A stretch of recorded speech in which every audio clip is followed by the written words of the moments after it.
back to my channel. Thank you for being here. I have been sedentary all day long. I've just been doing computer work and editing, and I just need to get outside and move my body, and I thought that I would share with you my evening routine. This is just my absolute ideal evening routine of what I strive to do every night if I can, and we're gonna do it. First, starting off with going to the gym and just pumping the iron. I get the zoomies every single evening because I'm sat most of the day. I am at Reese's house right now and I've been driving, so I'm gonna change into my gym clothes and hit the road. I'm feeling very girly today. I'm feeling very flamboyant and just like, hey, just very flirty. Probably because I'm in my ovulation phase, but yeah, let's leave the house. I really can't tell if these glasses look like goggles from the Minions because they're so big on my face, but I mainly got them for driving. I really feel like I'm a little auntie already. I'm 27 now. Birthday was November 3rd, and I love getting older. I love how comfortable I feel with the rhythm of life, even with the rhythms of my mental health. Like, all of my emotions I'm very acclimated with. I have experienced loss in my family. I have experienced being completely broke. I've experienced, I mean, so many highs and so many lows, and I have lived through all of them, and I feel comfortable with whatever comes next because of that. And experiential wisdom is just so real, and it definitely makes me feel a lot less afraid of living fully and taking risks, and that is everything. I also feel slightly less afraid of being judged. Obviously, part of my job is being slightly well received, but I feel less afraid of people not understanding me. I know a lot of people who watch my videos don't. Something that really came through for me this past year was not being worried about impressing everyone or making sure that everyone likes me, even just acquaintances and stuff. Like, I would pour so much time and energy just talking to people, even if I was in a rush or like really didn't even want to be in the conversation or never actually wanted to follow up and make further plans with a person. So I just started questioning why I was spending so much time like overflowing and being like extremely flattering. Like, why am I spending so much time doing that to and with a person that I'm not actually interested in having a deep connection with? Like, I can have a boundary with myself where I'm nice, but I'm not like completely overextending myself because I want them to have this like overwhelmingly good review of me. So yeah, I just feel like if my quiet ever comes off as rude to people, or my awkwardness or my desire not to be extremely flattering to someone that I don't know comes off like not nice, then I'm kind of okay with that, because I just don't want to be fake in my life in any way, shape, or form. Like, I just don't want to pretend a single fucking thing, and I don't have to, and that feels so good. I don't have to be anything for anyone. I haven't had consistent access to a gym, but every time I do, I get so excited. I genuinely love sweating and pushing myself and being out of breath. I love using my body and muscles in ways that make them feel alive, even if it's challenging. So I did a bunch of glute-focused workouts today and don't have much of a routine to share with you because I haven't been in one. But normally what I do to move my body is get into nature, whether that's walking to a sunset spot or doing a little hike or river swim. I feel like I have become notorious for swimming in fresh water, which is absolutely one of the most cleansing things. And every time that I connect to the elements, I remember exactly why I'm here. I remember my inner child. I feel a sense of belonging in the world, and that everything is going to be okay if I just keep anchoring in the presence that I feel here and now.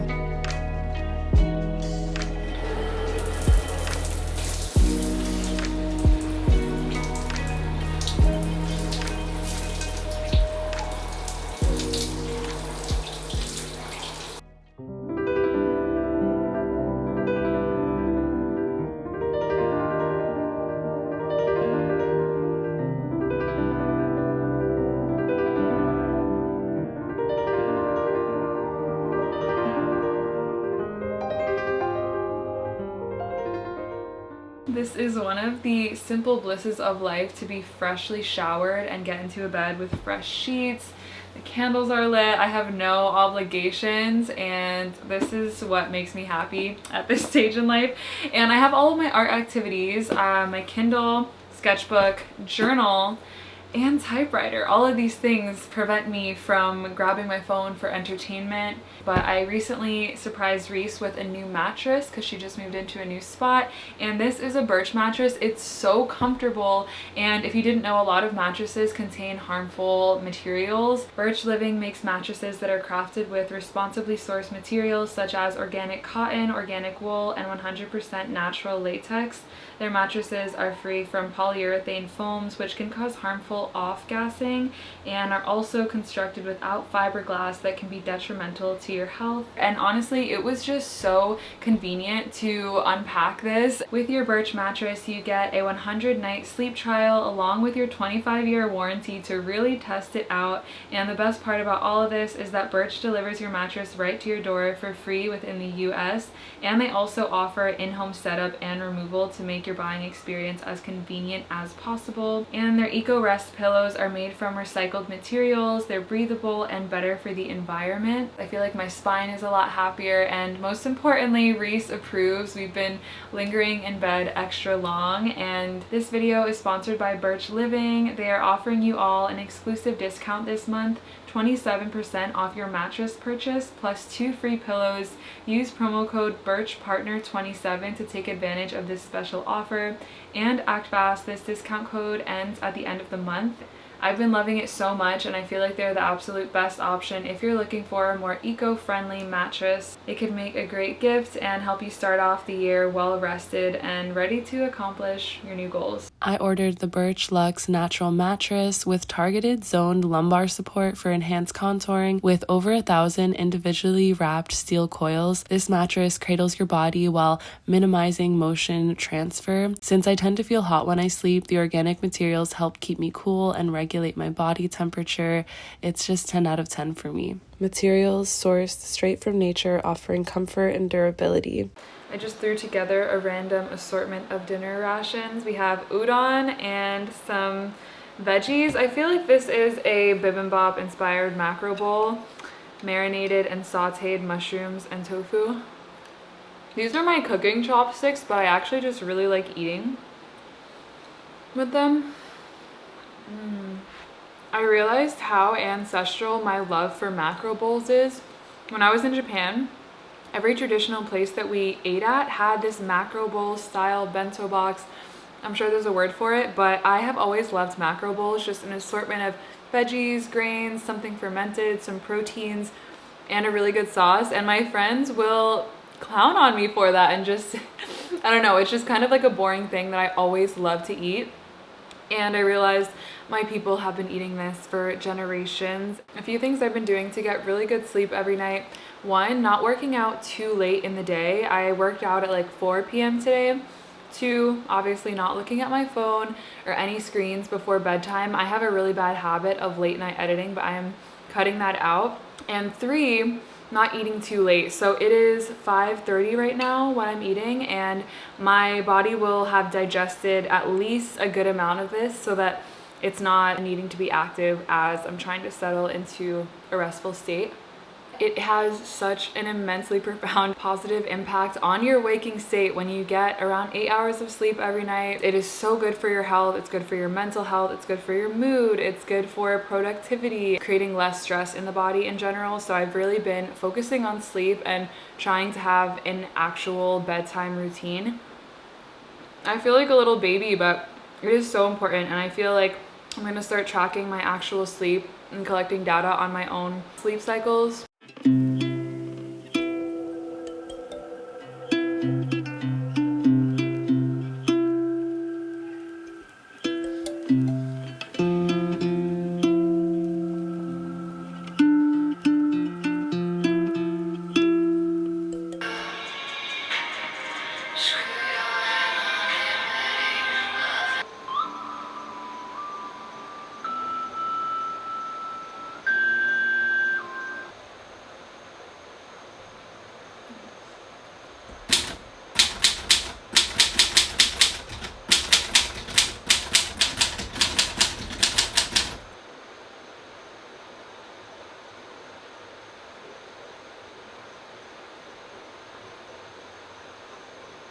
I wanted to share what I've been reading with you lately. I'm finishing up Lilith's Brood by Octavia Butler, which is an incredible sci-fi trilogy. It's so well written and feels so intellectual. It feels like a mature fantasy. It's not predictable. At no point did I know what was going to happen next, and it raises really interesting, thought-provoking questions about humanity and just feels very expansive. Like many sci-fi novels, but her writing specifically just feels very mature. I have also been highly recommended The Song of Achilles, which I already have downloaded to my Kindle because I cannot wait to read that. I know it's going to be so good. That is more of a high fantasy novel, but I know there's some epic romances, epic character and world building, and I have been recommended this by so many people. Okay, more of a creative genre of books. I'm finishing up The Creative Act by Rick Rubin, and I will finally be starting The Artist's Way next month, and I'm going to do it with my friend. I'm so excited to dive into that because that book is relating to art as this very deeply spiritual practice, and I have already been feeling that with my random paintings and my random scribbles. Somehow feel like I'm getting closer to something true, and so I'm really excited to dive into The Artist's Way. There's a bunch of prompts and it feels like this interactive book. There's even an aspect of it where you sign a contract with yourself and you agree to show up for certain things. And then the two spiritual texts I've been reading are both by Paramahamsa Yogananda, The Divine Romance and Man's Eternal Quest. Anytime I listen to a podcast or read a text from one of my spiritual teachers or guides, it just envelops me in so much truth and knowing, and I feel the way that people describe seeing their guru, like how filled with love that they get, or how everything just makes sense and they feel heightened by being in their teacher's presence. That's how I feel when I read these texts, and I think that that's just really beautiful, that truth is just so striking. It is all right to enjoy life. The secret of happiness is not to become attached to anything. Enjoy the smell of the flower, but see God in it. I have kept the consciousness of the senses, only that in using them I may always perceive and think of God. Mine eyes were made to behold thy beauty everywhere. My ears were made to hear thine omnipresent voice. That is yoga, union with God. It is not necessary to go to the forest to find him. Worldly habits will hold us fast wherever we may be until we free ourselves from them. The yogi learns to find God in the cave of his heart. Wherever he goes, he carries with him the blissful consciousness of God's presence. And that's just a little snippet. Yeah, I am honestly getting so sleepy, and this is just the best thing ever about having a million little hobbies and interests. And I was just thinking about how I have always loved being alone in my room. Since I was young, once upon a time, I was so extremely shy and introverted, and my room was my altar and my sanctuary, and I could transform and shapeshift as much as I wanted in that space. I could do all the random zany art practices. I could do skits with myself where I played every single role, and it's basically a space where I'm actually getting to know myself beyond any sort of perception or expectation, and it is just as healing now as it was back then to feel like I don't need to be a certain type of way. There are no expectations of me, and let me just be curious about what my personality and my soul that was just given to me wants to do and how it wants to express. It's so wonderful how capable we are of creating safe spaces for ourselves. Like all these random little impulses of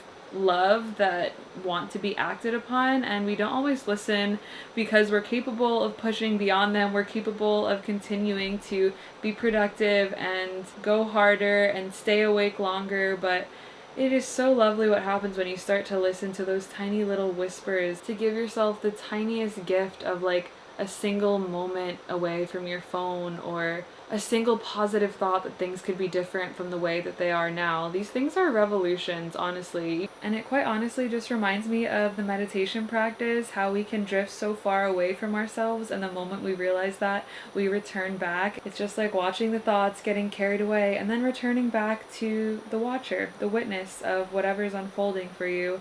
That's literally what all of life feels like, and it's literally okay to forget. It's okay to get lost and withdraw and question everything. It just feels so intentional and purposeful. every single thing is a doorway if you would like it to be. I feel like the people that I'm closest to in my life are the ones who can so quickly create spaciousness around what's happening to them, or just genuinely like use any sensation anywhere that they're feeling anything intense as like a medium, as a muse, and make something of it so that you're not feeling like a victim to every single circumstance or inconvenience, and more of just like a person here to have an experience, because that's the only thing guaranteed to us. The only objective truth is that we're here to have an experience. I'm gonna pass out. Thank you for joining me for my evening routine tonight. I hope that you can integrate one or a few of these things into your evenings and get some really good rest. Thank you for being here and hanging out with me. I feel like this was just a chatty little hangout session, so I appreciate it, and I will see you in a video soon, I hope. Bye!